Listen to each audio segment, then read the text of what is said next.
السلام علیکم ورحمۃ اللہ وبرکاتہ۔ الحمد للہ والصلاة علی رسول اللہ صلی اللہ علیہ وسلم۔ محترم ناظرین، قابل احترام سامعین، کل رات ایک ویڈیو میری نظر سے گزرا جس میں ایک نام نہاد سرکاری پالتو کتا قرآن مجید کی 26 آیتوں سے متعلق ہائی کورٹ میں اس نے مقدمہ دائر کیا کہ نعوذ باللہ ثم نعوذ باللہ ان 26 آیتوں کو حذف کر دیا جائے، نعوذ باللہ۔ آئیے اس تناظر میں سب سے پہلے قرآن مقدس کی اہمیت اور تا قیامت اس کے باقی رہنے سے متعلق اور اس کے پیغام سے متعلق کچھ باتیں آپ کی خدمت میں عرض کر کے وسیم رضوی کے اس مقدمے والی بات کا جائزہ ہم لیں گے انشاءاللہ۔ قرآن مجید اللہ تعالیٰ کی کتاب ہے، یہ انسانیت کے لیے ابدی پیغام اور زندہ دستور العمل ہے۔ یہ بیک وقت دماغ کو بھی مطمئن کرتی ہے اور بربط دل کو بھی چھیڑتی ہے۔ یہ ایک انقلاب انگیز کتاب ہے جسے سورج کی تمازت میں کبھی کمی نہیں آ سکتی اور سمندروں کی وسعتوں کو کم نہیں کیا جا سکتا۔ اسی طرح اس کتاب کی اثر انگیزی، اس کی تاثیر دلوں کو زیر و زبر کر دینے کی صلاحیت اور فکر و نظر پر چھا جانے کی طاقت میں بھی کبھی کوئی کمی نہیں ہو سکتی۔ یہ رواں دواں زندگی میں انسان کی رہنمائی کی پوری صلاحیت رکھتی ہے، اس لیے اس کی آب و تاب میں کوئی فرق نہیں آ سکتا۔ خود اللہ رب العزت نے اس کی حفاظت کا وعدہ فرمایا ہے، جو اس بات کا اعلان ہے کہ قرآن مجید تا قیامت اپنی تمام تر خصوصیات کے ساتھ محفوظ رہے گا۔ دنیا میں جو دوسری مذہبی کتابیں ہیں، انسانی زندگی سے ان کا رشتہ ٹوٹ چکا ہے۔ آج کوئی ہندو، بدھسٹ یا عیسائی اپنی تجارت، کاروبار، نظام حکومت، طریق عدل و انصاف، ازدواجی زندگی، خاندانی تعلقات، مختلف قوموں کے باہمی روابط اور اس طرح کے دوسرے مسائل میں اپنے مذہبی کتابوں سے رجوع نہیں کرتا، نہ ہی اپنے مذہبی علماء سے احکام و مسائل معلوم کرتے ہیں۔ زیادہ سے زیادہ بعض قومیں نحس اور برکت وغیرہ کے سلسلے میں جو توہمات ہیں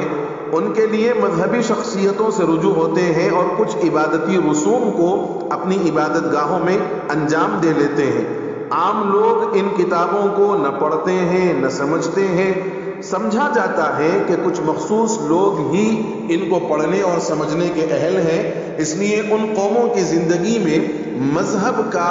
ہماگیر تصور نہیں پایا جاتا اور وہ زندگی کے عام مسائل میں اپنی خواہش کے متبع ہیں۔ نہ کوئی حلال اور حرام کا معاملہ ہے، نہ جائز و ناجائز کا، اور نہ مکروہ اور مستحب کا۔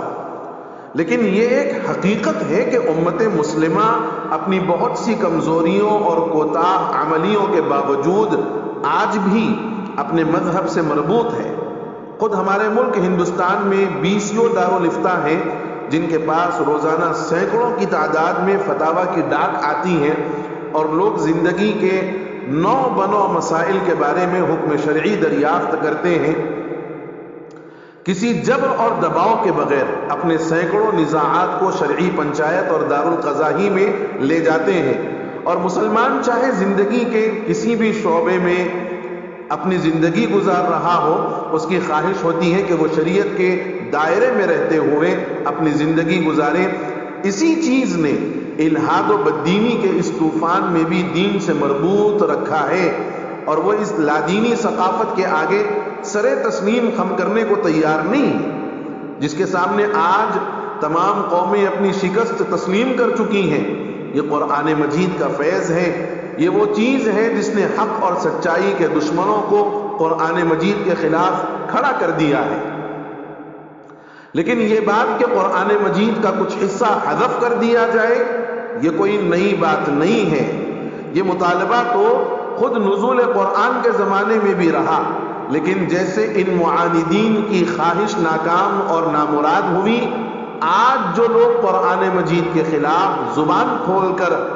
سورج پر تھوکنے کی کوشش کر رہے ہیں، ان کی اس بیجا خواہش اور مطالبے کا بھی وہی حشر ہوگا جو آج سے 1400 سال پہلے نزول قرآن کے دور میں ہوا۔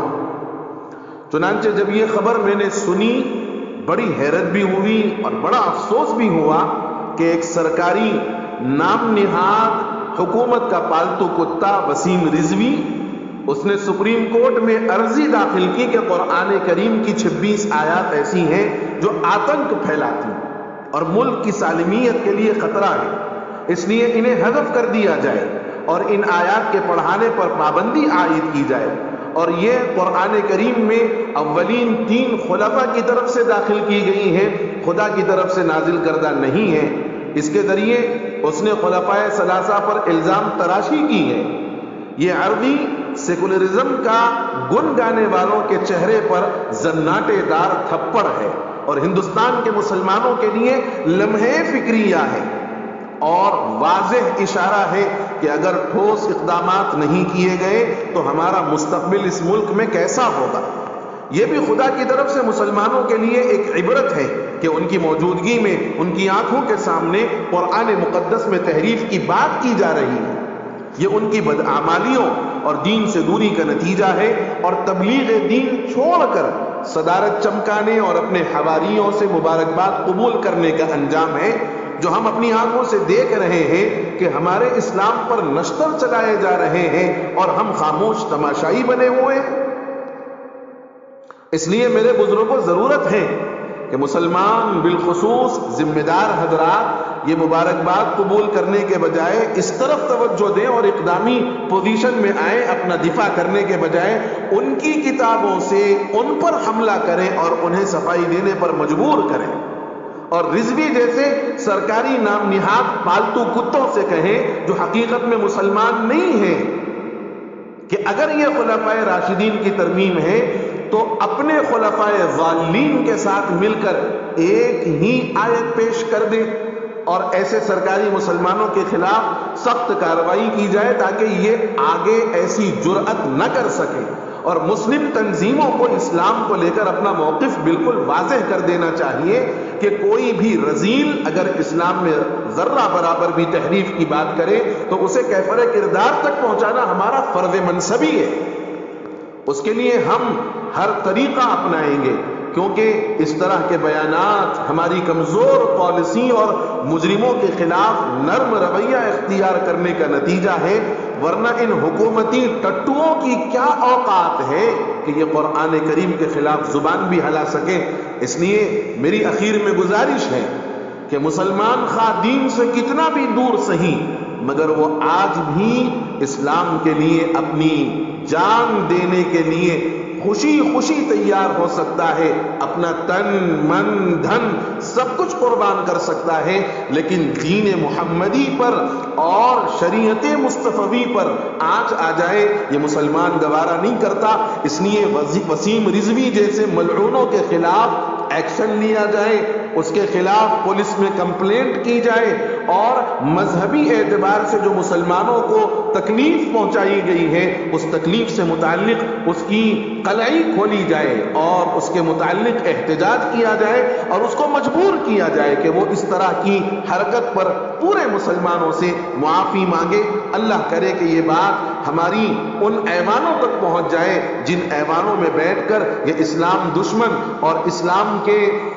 ترقی کو دیکھ کر اس سے حسد کرنے والے ان تک یہ بات پہنچے اور وہ اپنی حد میں رہیں، اپنی اوقات میں رہیں۔ اللہ کرے کہ ہماری اس بات کا اثر دور دور تک پہنچے۔ آمین یا رب العالمین۔ والسلام علیکم ورحمۃ اللہ وبرکاتہ۔